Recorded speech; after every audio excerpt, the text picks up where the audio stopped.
and welcome to the show. Thank you for joining us on this episode of Cool Ass People You Should Know. And today's cool ass person you should know is a gentleman named Kurt Bardella. You've probably seen his name on MSNBC and CNN. He's a Politico, very well known in the political circles. He is a senior advisor to the Project Lincoln, one of the key contributors to the 2020 election. And there's lots to know about what makes Kurt an interesting player in the political lane, but we're not going to start there.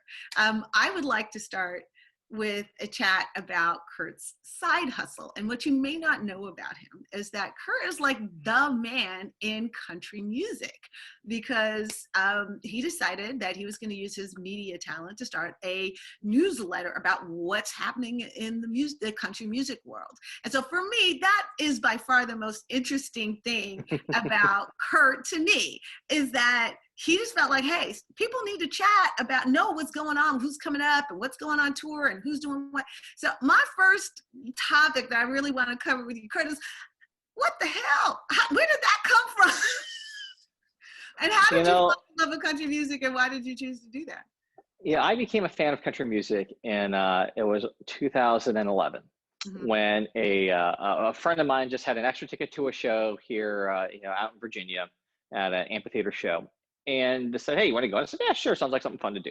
And I just fell in love with the music that night. It was, there's an energy and an authenticity and a positivity that just really spoke to me. And I began, downloading music and going to shows, and just became a really, really big fan. And it became my hobby in a lot of ways. And so in 2016, in the backdrop of Trump being elected, and all the awfulness that we were preparing to have to deal with, I kind of needed an outlet that had nothing to do with politics, something that was 100% positive. And I thought, it'd be really interesting to have a daily morning email tip sheet about what's going on in country music. In the political world, we have all of these tip sheets every day: Political Playbook, Punch Bowl, Axios, ABC's The Note, on and on and on and on. And I always thought it would be really interesting if something like that existed in country music. And so I asked a friend of mine who worked on Music Row in Nashville, does something like this exist? And if so, can I just sign up for it just to read it? It'd be great. And much to my surprise, nothing like what I had conceptualized was really in play. And so just as a what if thought experiment, I started this newsletter with no practical application or objective, just because I thought it was fun. And all of a sudden, everyone in Nashville started reading it, and everyone who worked in the industry started reading it. And then I started getting invited to go to shows and hang out with the artists and get to know everybody and become a part of this community. I think in 2019, I guess, because obviously 2020 was kind of a dead year with COVID, I think I went to something like 65 live shows in 2019. And the best part, the most fun part of my life is certainly having this passion project turn into a full-fledged business. And it's called The Morning Hangover. You can check it out at morninghangover.com and sign up for it. It's free to sign up for. And it really is just what's going on. Who put out a new music video? Who is dropping a new album? What fun, positive, interesting thing is going on with these artists in this community? And it just blows my mind, honestly, that it's something that the music labels sponsor every week.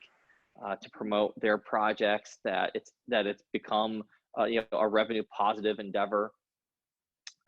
It really is just the greatest surprise venture that I've ever been a part of. I think that is so cool. It's one of the coolest things that I find about you, is the way that you take a passion and you just kind of hustle and grind on it, and then you make something really interesting out of it. And that's something that I just really admire, and I just find really interesting. But country music in and of itself is kind of interesting, because it does cross-pollinate with politics in a lot of ways. My first introduction to country music, and we're going to kind of hit on some of the things that we have in common, was, I was maybe 10, maybe 9 and a half. No, I just turned 9, and we moved to Lexington, Kentucky, myself and my mom. And my mom was got a scholarship to the University of Kentucky to study economics. And so my first introduction to country music was in Kentucky, and actually she had a classmate who was a banjo player. And so he would come over and he would teach me how to play the banjo. So that was my first introduction to country music of any kind. It was sort of bluegrass and that sound, which I thought was really cool, but it was also kind of hokey. I mean, it was like, right? And so it wasn't until I was in, I guess, I was in junior high school overseas, and I sang in the school choir, right? And the school choir, the school music director was a country music fan, and we sang the song Elvira as like my first country music song that I've ever sung was Elvira. And I'm sure you're probably familiar with the song. It's a pretty well-known song. And so for me, it was always had this sort of like really kind of hokey, kind of twangy aspect to it. And yet the music that I hear today out of country music is just totally different from that. Yeah. And I'm trying to figure out, where did this transition happen? What caused that to happen? Well, the thing about country music, and this is why I like it, wherever you fall on the musical spectrum, there is something for you. If you are more of a pop music top 40 listener, then you're going to be listening to things like Thomas Rhett or Maren Morris. If you are more of a traditional country fan, then you're going to be listening to John Party. And if you're more of a rock influenced person, you're going to listen to Jason Aldean or Eric Church. Wherever you are in music, there is something for you, and so many different musical and genre influences that shape country music. In a lot of ways, country music has become one of the most breakout formats of all the genres. You look at some of the biggest hits of the last few years, 10,000 Hours, Justin Bieber and country duo Dan and Shay. Meant to Be, one of the most successful songs in the history of music, BB Rexa, Florida Georgia Line. The most successful song of all time, Old Town Road, Lil Nas X, Billy Ray Cyrus. There is, right now on country radio, one of the most successful songs, Keith Urban and Pink. Right. It is a very collaborative genre that welcomes all sorts of. I remember being at the CMA Awards a few years ago, and Beyonce performed with the Dixie Chicks, or I should say, they're now known as the Chicks. The artist formerly known as Dixie Chicks, now known as the Chicks. Now, I was there when Justin Timberlake performed with Chris Stapleton, and one of the most electrifying live energy moments that I've ever experienced in real life. So there really is such a diversity in the sound and musically and sonically of this format. And what I like about country music is there is a song for every mood, for every story, for the chronicling the human experience, whether it's love, heartbreak, being cheated on, losing your job, living in a small town, dealing with social issues, gender equality, racial equality, inequality. There is everything. And I think people outside of the format at times tend to stereotype it and put it in a particular box. But if you really listen and understand the format and get to know these artists, there's a lot more beneath the surface. I couldn't agree more. Although I'll be honest, I remember there was this group way back when called Restless Heart, and it's this, and they had this song that I thought was just exquisite. It was called New York, Hold Her Tight. And it's basically a ballad where this guy is singing to the city of New York, asking it to be kind and to take care of his girlfriend who had gone up there to become a dancer. And it was just a beautifully written song. And I remember thinking, what a great lyric talent there was in country music. And I think that that's something that I saw throughout the years that I dabble in all kinds of music, but one of the things that really struck me was what great storytelling lyricists exist in country music. But at the same time, there was also this, at least when I was coming up, and I'm older than you, so, when I was coming up, there was all this perception that this is not for Black people. Like this is very racially exclusive. And it was sort of perpetuating this notion that, country America is the real America and everything else is not real. And it kind of rejected, and I'm grew up with gospel music. To me, gospel music, Black voices are so well tailored to country music, and to see such a dearth of representation in that music field, it was basically sending me the message like, this ain't for you. And then when I started to do my own effort to kind of find out a little bit more about country music and to listen a little more to people like the Chicks and Lady Antebellum and, some of the other Florida Georgia Line and some of these other groups, it's sending a totally different message now. It's Yeah. sending a message like, no, this is totally for you. When you get a guy like Darius Rucker who went from Hootie and the Blowfish to like a really big country star, it's sending a different message now. And I think Yeah. that's kind of exciting. Well, and it's like we've seen, a lot, Darius really, I think, well, Charlie, the late great Charlie Pride, of course, Right. being kind of the original. Darius in the contemporary time paved the way for a lot of younger artists to emerge and show that you can be a person of color and have success in this format. And again, you look at, I remember in the fall of 2019, there were 2 weeks where, for the first time in history, the number one song in country music was from a black artist. Jimmy Allen is the first artist of color to launch his career with a number one hit in our format. The very following week, Kane Brown had a number one hit, and Kane Brown has been one of the most breakout stars in music. He has done collaborations with Khalid and Swali, and has been doing such cross-genre content that has really, really caught on. And then an artist like Mickey Guyton, the first Black female solo country artist to be nominated for a Grammy, who was just on The Late Show with Stephen Colbert playing a beautiful song called Black Like Me, tying a lot of the themes of inequality and racial and gender into one song. And so the format is diversifying, and I think sending the message that this is music that's welcoming for all people. And certainly the thing that I've always observed when I'm at live events, shows, and festivals is I see a lot of different types of people: old, young, white, Black, Hispanic, across the board. And to me, country music represents inclusion, diversity of thought, an authentic human experience, storytelling, positivity. And just like any community, there are blind spots. There's a room for improvement. The journey to be the best version of ourselves is always one that we are pursuing. But for all of the, I think, connotations and stereotypes that the format has, there's also another side of that story, and examples of successes that we can point to very proudly.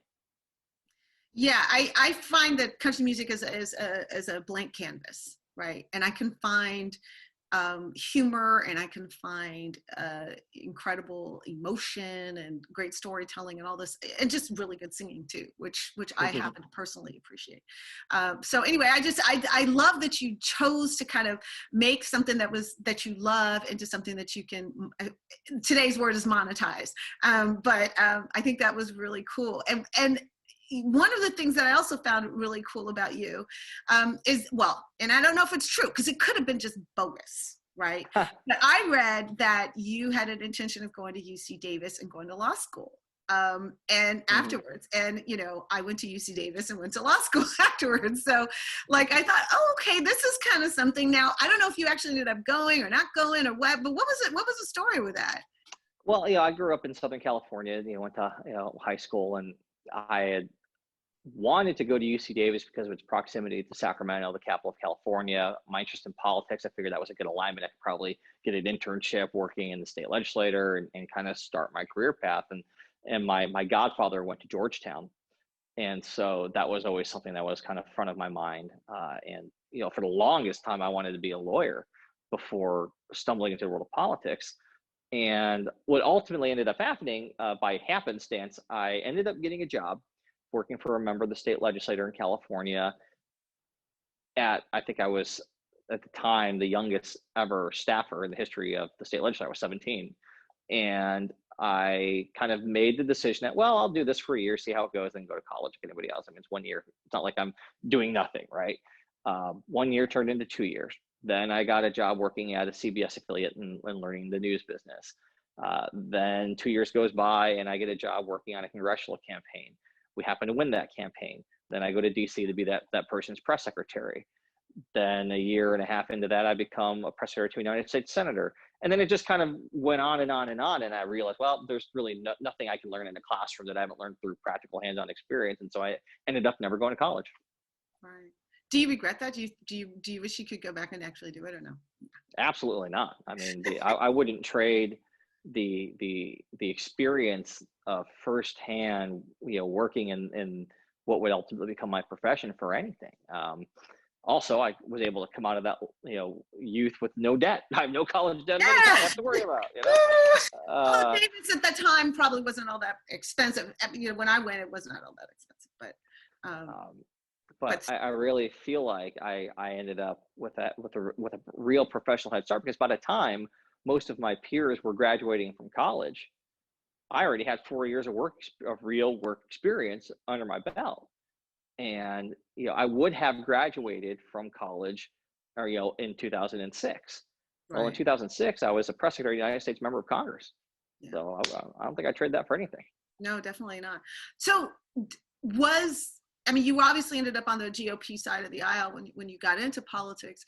Was that something that you kind of gravitated towards as before you got into politics, or before you got into that lane? Or was it just that, this amazing opportunity presented itself, you said, why the heck not? And then as you got deeper into it, it became more and more your sort of worldview or philosophy? Yeah, I mean, really, this all happens when I was a senior in high school. So I don't know anything about anything yet. I did not grow up in a political family.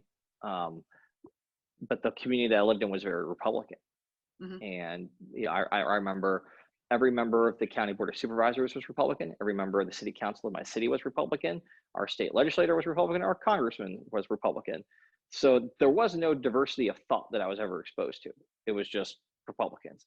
So naturally, when I get offered a job at 17 to work for a Republican, I don't think twice. I'm like, sure, that sounds great. What a great opportunity as a 17-year-old to go get a real job. I'll be happy to. And then, I think the thing that people don't, outside of the political, don't necessarily understand, once you're on the team, it becomes much more like a sport and a contest and a competition than an ideological fight. It's, we don't sit around going, oh, we have to pass this bill or get this. We go there. We got to beat the other guys. Mm-hmm. And for the longest time, I never viewed myself as a particular ideologue. I never really did a thorough examination of what each side believes and which one do I align with, because when you work for somebody else who's elected, it's their agenda that matters, not yours. Right. They're the ones who are elected. It's their name on the door, and your job is to support that.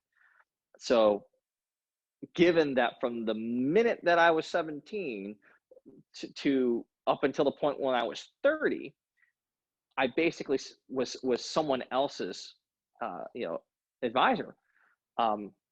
I never explored a lot of the issues. And shocking as this might be to my fellow Democrats now, Republicans do not sit around and talk about racial inequality, healthcare, gun reform, climate change. We don't talk about that stuff at all. So there is no opportunity to really expand your horizons and have in-depth conversations about where you fall in. We don't talk about them. Yeah. It wasn't until I left the day-to-day grind of being in the fight that I began to start thinking and questioning where I really sit on the spectrum of things. Right. And it's interesting because, I started out my legal career as a corporate attorney for big, giant corporate firms, right? And so, after my time as a Navy JAG. And so that was, I loved my time in the Navy. I had a really, really good experience as a Navy JAG.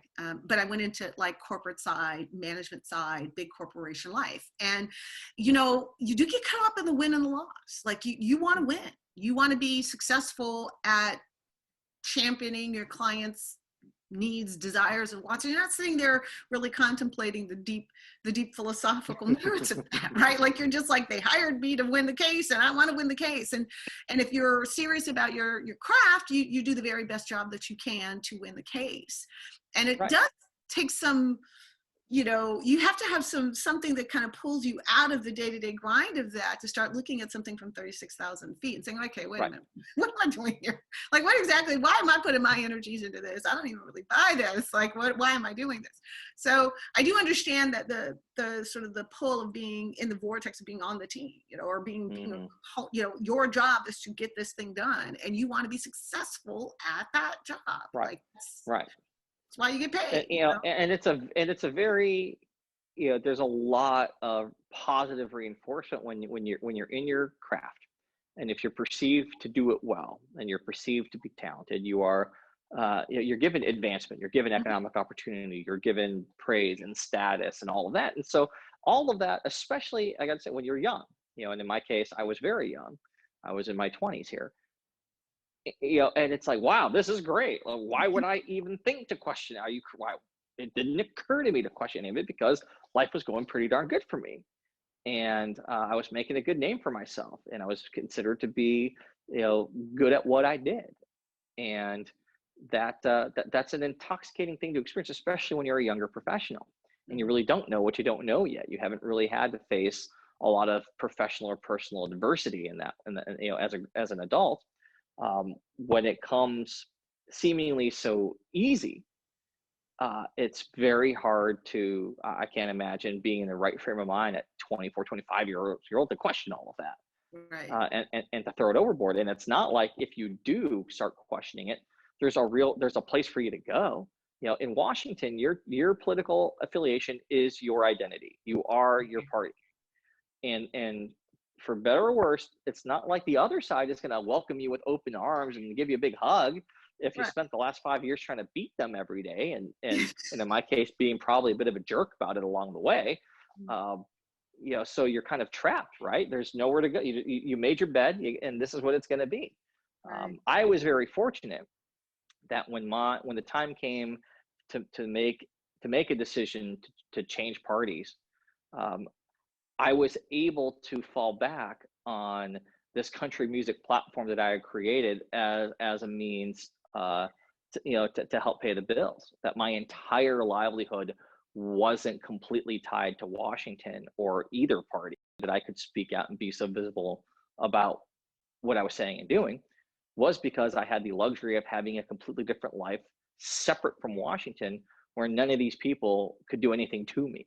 Right. Which is a different story than somebody like Joe Walsh, right? Like, so Joe, like, what an interesting road he went down. I mean, that's another one that's like, whoa, okay. But he didn't really, I mean, that was really his stock and trade. And he really lost a lot and breaking away from that. So I agree with Joe Walsh on virtually nothing except for everything he said in the last 4 years, which is such a weird. Like, well, and the thing too is, for me, I know a lot of people who have left the Republican Party during this time of Trump. I think they are more never Trumpers than they necessarily are Democrats. I very deliberately and proudly declare that I am a Democrat, because I align with the Democratic Party on issues like gun control, on abortion, on climate change, on education, on income inequality, racial inequality. My worldview has very much evolved as I've gotten older and been experienced and exposed to more things. And so I am a Democrat, not because I don't like Donald Trump. I'm a Democrat because I believe in the values and the platform of the Democratic Party. Right. It's funny, Kurt, when I first went into politics, my first one was for U.S. Senate. And I did that very purposefully, because there had been no Black women who had ever run for Senate in my state. And there was this perception that that's just not for Black women. And I looked at my resume, I looked at my background, I was like, hey, I'm at least as qualified as some of these jokers that have tried and some who are there. So let me just give it a shot, knowing that it was, a long shot, but it was a way of sort of asserting to people, like, this is how I see myself, and I hope you see me this way too. And if you don't, okay, then you vote for the other people, but I'm not going to let you put me in the county commission box because that's where you think I belong. And there's nothing wrong with being county commission, but that's you should know your county issues inside and out if you want to be a county commissioner, right? It's not just that you run for something. You ought to want to do the work that you're seeking the job to do. And I didn't have a platform for county commission because I hadn't lived in the county long enough to have one. But I've been a labor attorney for years. I've done military. My father was a diplomat, so I lived all over the world. I have international national security. Like, those are things I know. That's why I wanted to be in the federal lane, because that's what that's where my ideas and my innovation and everything that I wanted to do was.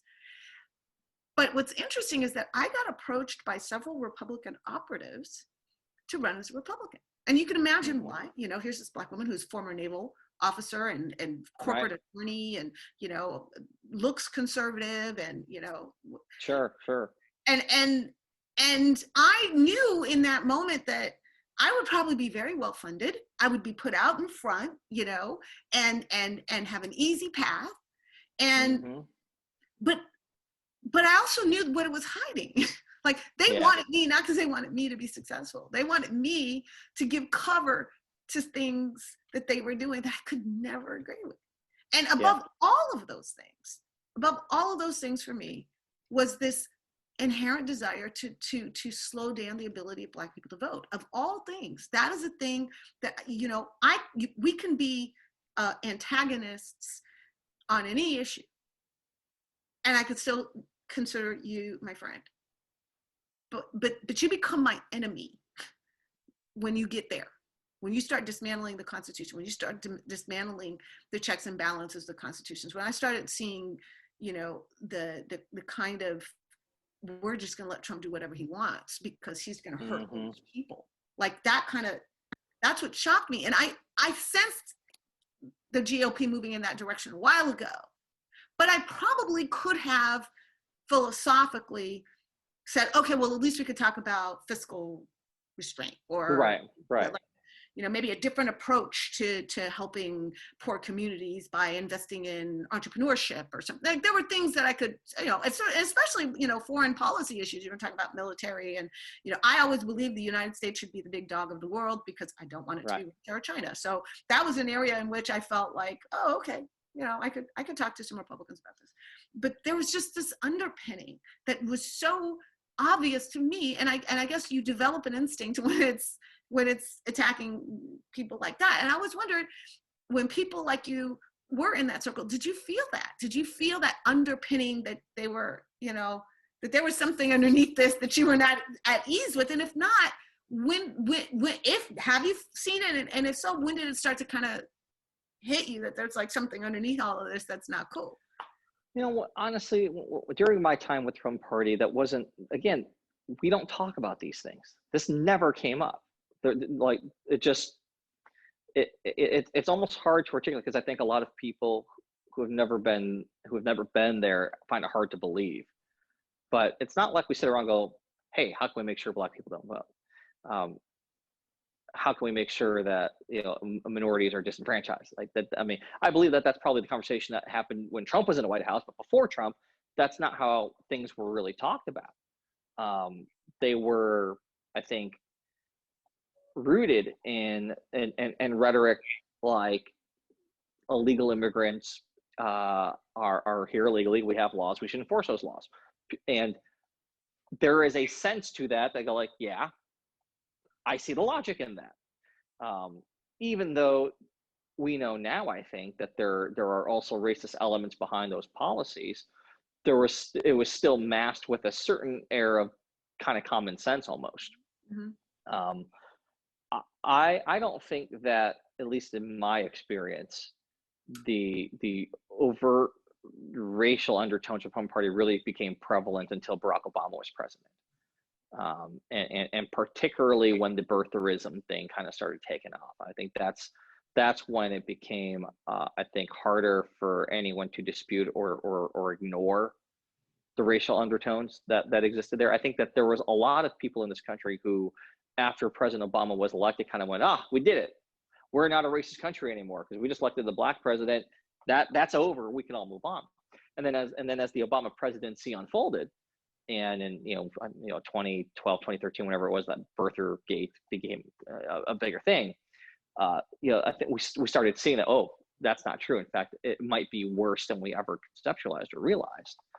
And that for me is when I started kind of seeing the other side of the dark side of the Republican Party, and really the original sin of our country, that stain still being there and not erased. Right. Yeah. And and then we would see, I think, throughout the Trump presidency how overt that was. Right, and it just got more and more overt.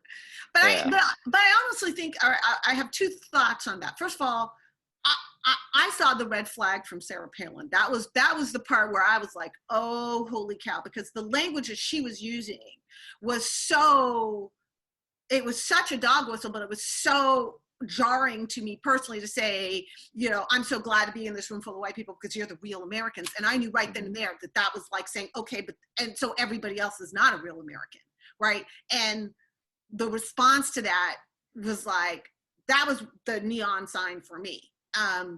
And I could see that the validation of that was seeping into the greater GOP, and that they were kind of infiltrating from the bottom up. They were infiltrating at the state and local levels, and all these crazy yahoos like Sarah were getting elevated because they had this sort of populist zeal about them. And I was like, oh, okay, this is a problem, right? But I think it became this thing where there was a blockage of empathy. Like there was just this blockage of empathy, like being empathetic to other people's plight was just not a thing anymore.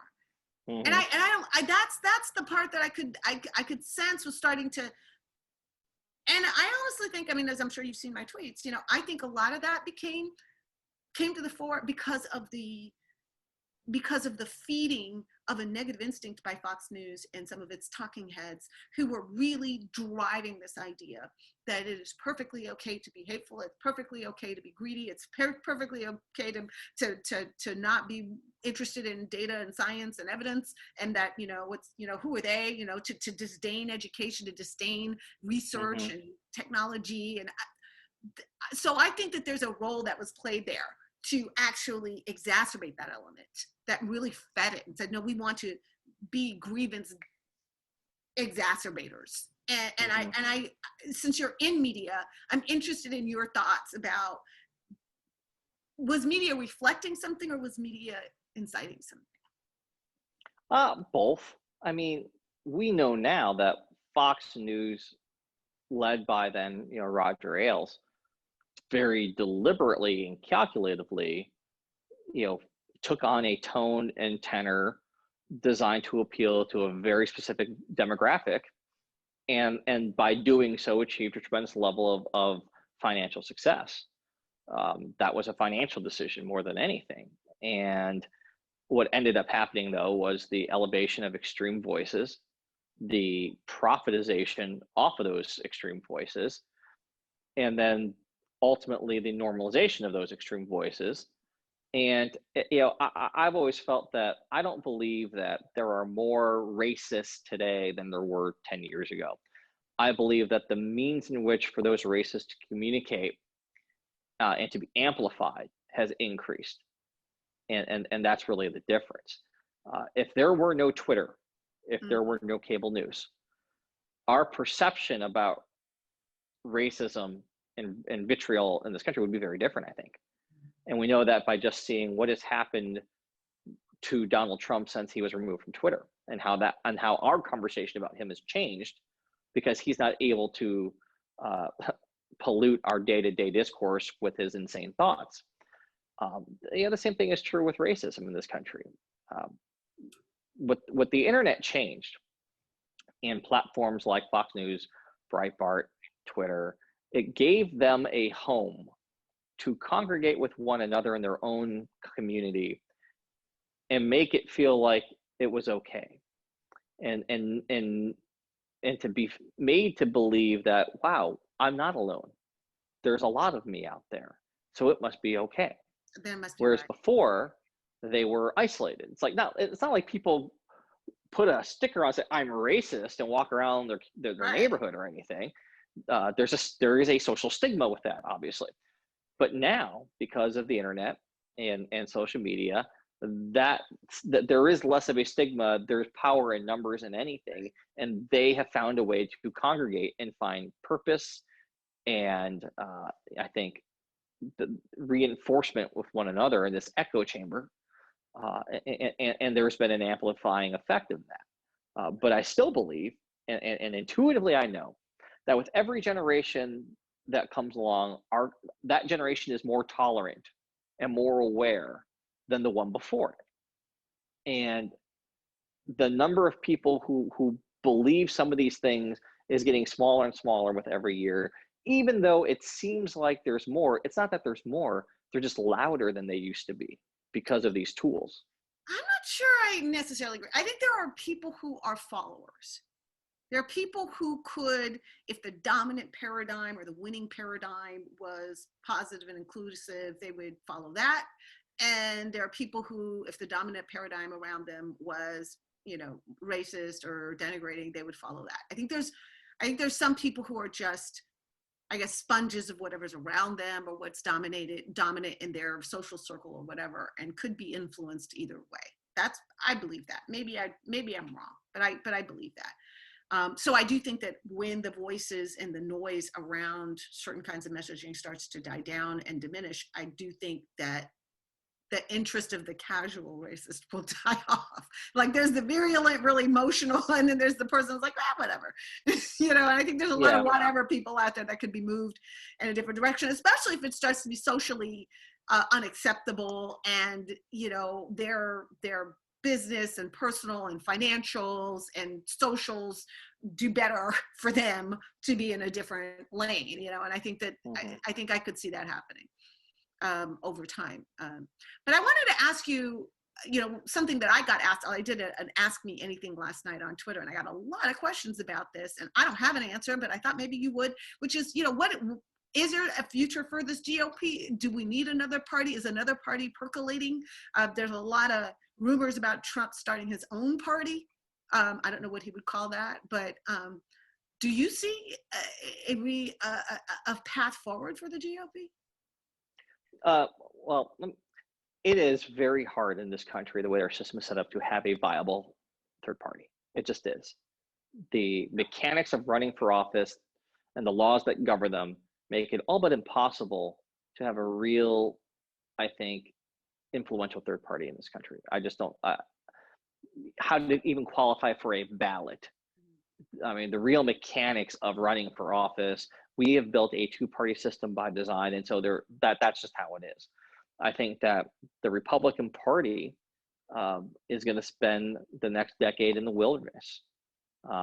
They have embraced a cult-like, insane, growing more insane platform that is not where the majority of the voters in this country are, and they will lose, as they have the last two election cycles now.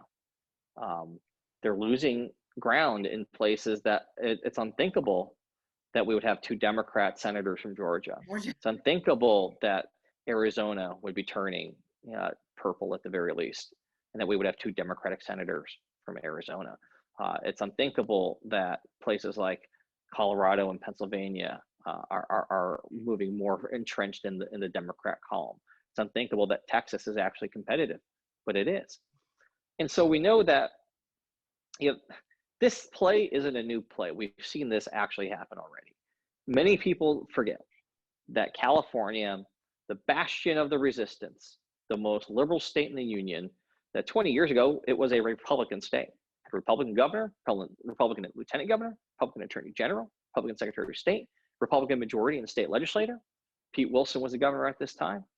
And what ended up happening was they embraced a very extreme and radical agenda that played to the base, but alienated them from everybody else in a state that was becoming more and more diverse, that was on its way to becoming a majority-minority state, which it is today. And what ended up happening is 2 generations later, the Republican Party in California is a de facto third party. It's behind Democrats and independents in declining states and voter registration. There are no Republicans in statewide office, and Democrats have a supermajority in the state legislature, a veto-proof majority in the state legislature. The United States of America is going to be a majority-minority country by 2035. Mm-hmm. The demographics in our country have been shifting and will continue to shift for going forward. The states that are now swing states that are tilting Democrat were firmly Republican states for a very long time, but they're not anymore. So like it's a demographic sociological certainty how this story ends for the Republican Party. Whether they want to admit that or not is one thing. There will always be the vocal few that will hold on to power and try to move the party to the means that suits them so they can maintain that power on the extreme side of things and cater to a base that is shrinking and that does not reflect where the majority of this country is. But that path is one that leads to electoral defeat after electoral defeat, just like we just saw. Yeah, everywhere except here in Florida, where they Yeah. have really stacked the decks in their favor, and that's something that I'm trying to undo, and to try to do the work that needs to be done to actually put Florida on closer footing to Georgia. But you know, I think you're right. I mean, I think the demographics are just not working for them. But then again, I also think that's the component that's created the siege mentality in the GOP, where they can accept anything, literally anything, in their own base because of their, you know, strength in numbers or whatever. You know, that sense of loyalty to the mission, so much more important than anything else. And I think that's kind of reflective of their just incapacity to jettison the absurd, because, you know, the fear that it will turn off their base, or more importantly, that will please the other side, which is like, oh, we just can't do anything that pleases the other side. You know, it's just, you know, even if it's a gangrenous, you know, amputating a gangrenous limb, that will eventually kill you. Yeah.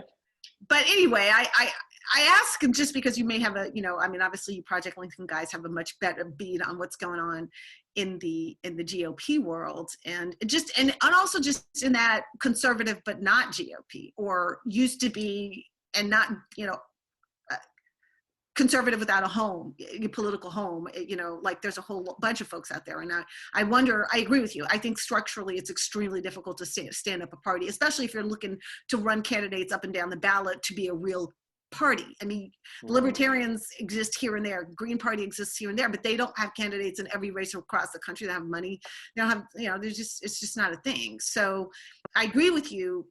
I think there are a lot of progressives like me that are worried that the home for these never Trumpers is going to be our party, and they're just going to kind of take it over. And there's a lot of resistance to that as well. But I also think that the younger generations are more inclined to progressive ideas. So, you know, I think that there is a way for us to peacefully coexist, hopefully, within the structure of the Democratic Party. I do believe the Democratic Party is a big tent party. There are two Democrats who drive me absolutely bananas, because even if we disagree on policy, they're kneecapping the power of their own team, and that's a real problem for me. But I want to move on to one last thing before I let you go that we have in common, which is that both of us were born overseas. I was born in Turkey. I spent the first 3 years of my life in Turkey, and then moved to Morocco and Syria. And what I wish so much is that I had clearer memories of my childhood, which I don't. I have virtually none before I was like 5 or 6, and very few between 6 and 9. And I really regret that. But you were born in Seoul, and I was curious if you have any memories of that. Have you gone back and? No, I was born in Seoul, but I was adopted, and I was adopted when I was 3 months old. So I have no recollection, obviously, at all of ever being in South Korea. You know, and I've talked about this before, where, you know, for me, you know, I grew up in a very different, obviously, environment than what I was born into, and so I was never someone who sat there pining for an experience that really I couldn't relate to at all anyway. You know, I was raised as a normal, you know, just that's all I know. And so if you had taken me to Korea at any point, I mean, it would have been interesting, but I would have had zero emotional connection to it, because it just wasn't part of the culture I grew up in. Was, you know, my mom's German, my dad was Italian. Right.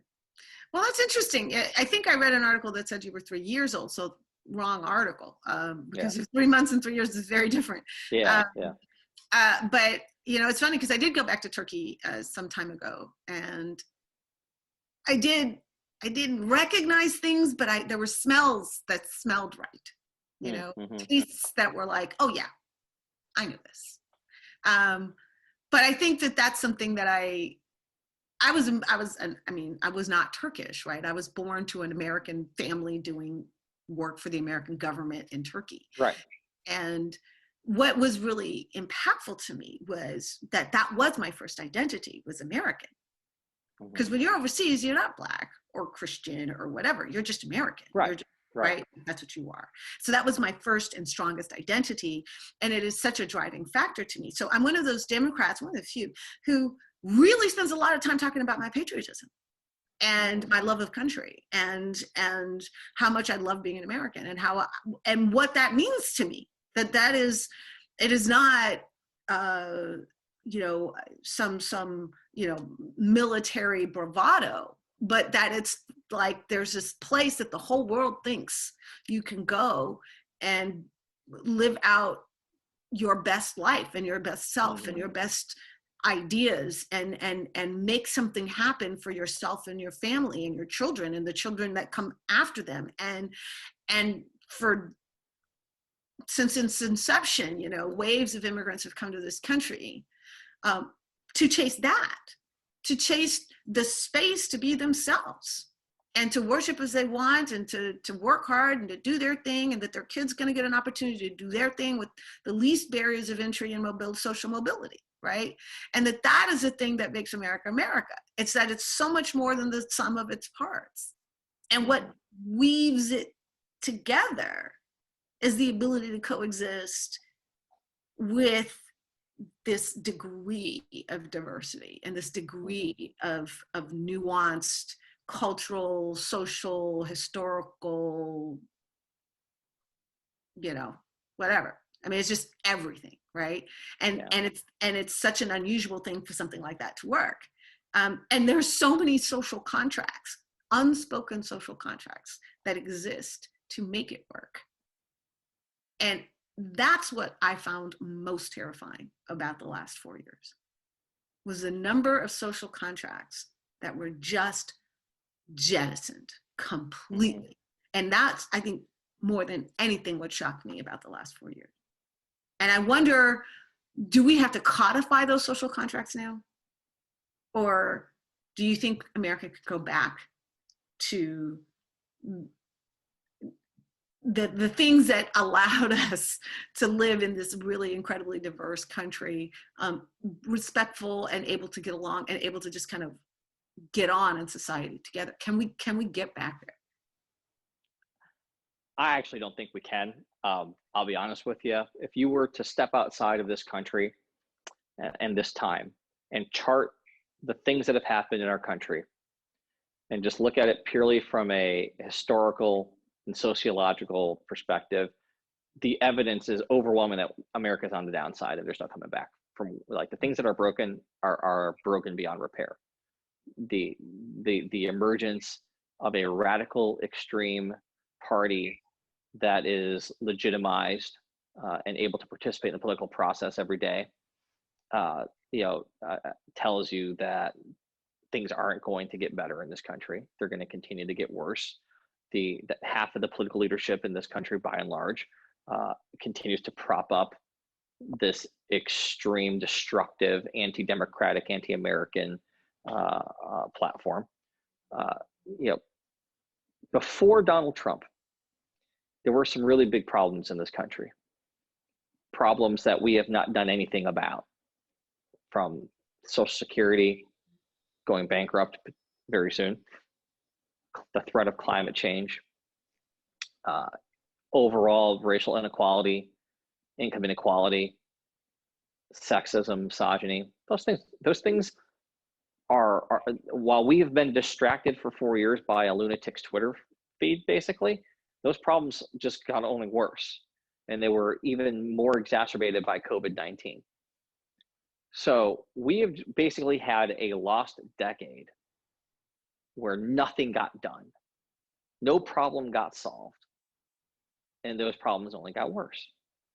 And we can't even come around as a society to agree on basic facts about our own health. Mm-hmm. If we can't do that, we're not gonna be able to do the other stuff. And so I think that the reality of the 21st century. This is the century that China is going to own. They have and will surpass America in just about every benchmark that we measure great societies on. America has lost the moniker of being the leader of the world. We spent the last 4 years withdrawing from it. We look like a bunch of lunatics to the rest of the world, because we are. We just had a group of citizens try to overthrow the government, aided and abetted by the now former president of the United States. One of the two major political parties in America has refused to hold those people accountable in any meaningful way, and in fact are elevating and promoting the political leaders who helped egg on that crisis in the first place. One half of the political parties in this country doesn't even really acknowledge that Joe Biden won the election in the first place. Our system is predicated on the idea that there's going to be a winner and a loser, and the loser will accept the outcome of the election. That's one of those social contracts, right? Yeah, it's like, so we have broken the social contract that our entire republic was designed for. And once that's gone, everything's off the table. Yeah, I'm maybe not as pessimistic as you are. I totally understand the points that you were making. I remember spending a lot of time here in Florida. Florida is a big gun state. And I remember talking to people who believe that, this trope from the NRA that gun rights is about your ability to turn your guns on your government if you think they're getting out of line. And I was like, no. That is absolutely not the case. The founding fathers put together the Constitution to avoid bloody revolution, and that the social contract that makes this country work is the acceptance of outcomes we don't like if the election and process is fair. And that is, God knows Black people have had to live with election results we've hated for a very, very, very long time. And it never occurred to us that storming the Capitol was the way to get what we wanted. Like, that is just not. So, I mean, I think you're right that there was some real serious dereliction in governing that has taken place, largely because of the loggerheads between the left and the right in legislating. And now that we've cleared at least some of that loggerheads, we have Democrats who have decided to replace the loggerheads that we cleared out, and I will never understand that. But I do have two things that keep me maybe slightly more optimistic than you. Number one is that I think the future is female, and I think women in America and all over the world are going to shift a lot of how we think of power. And I think that that's going to be really interesting. The other thing I will say is that technology is making so many things obsolete, so many skill sets obsolete. The one thing technology cannot make obsolete is artistic talent. And that's the place where I think America has the most to give the world, is the interplay of culture and diversity and experience and whatever, and language and style. America still decides what's cool, and it is how we started this conversation that gives me that optimism, to see country music embracing hip hop embracing country, and artists of every background and race and gender and gender expression and sexual orientation and whatever. Art is the one thing machines can't do. And in 20 years from now, it's probably the only thing we're going to be willing to pay for. The only thing that's going to be worth its money, right? And so, to me, that's the great gift. The great gift of the big experiment of America is the extent to which it can elevate and allow a platform for the most profound and influential and entertaining and engaging human expression. And that's something that I think we do better than anybody. And I think we will continue to do better than anybody. And I think in the decades ahead, it will be the most valuable thing. That's my opinion. May not be fact, but it's my opinion. I want to thank you so much, Kurt, for taking the time. I know you're a super busy guy, and I'm just a little fledgling little show trying to get going, but I am so grateful. I think we had a really, really cool conversation, and you are all the cool ass that I thought you would be. Well, So thank you so much for having me. I really I enjoyed it very much. all righty, and take care. Keep fighting the good fight, and I will continue to elevate and cheer on Project Lincoln and all the stuff that you're doing. And I will try to dig into some of this new emerging stuff in country music. So thank you so much. All right, thanks so much.